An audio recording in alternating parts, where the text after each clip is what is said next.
Okay. Let us fry first the chicken for a little oil. Okay. Para medyo malinamnam. Okay.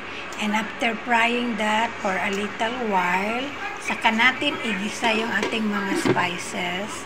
And then ilagay natin yung ating mga vegetables. Pakuluin.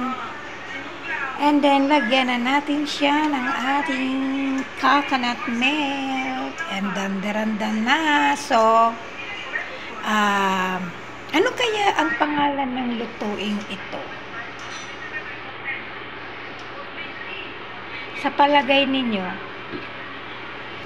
ano kaya ang klase ng luto ng chicken ito? Comment down and below. Salamat sa panonood. Please like and share my Facebook channel, especially my YouTube channel. Thank you very much po.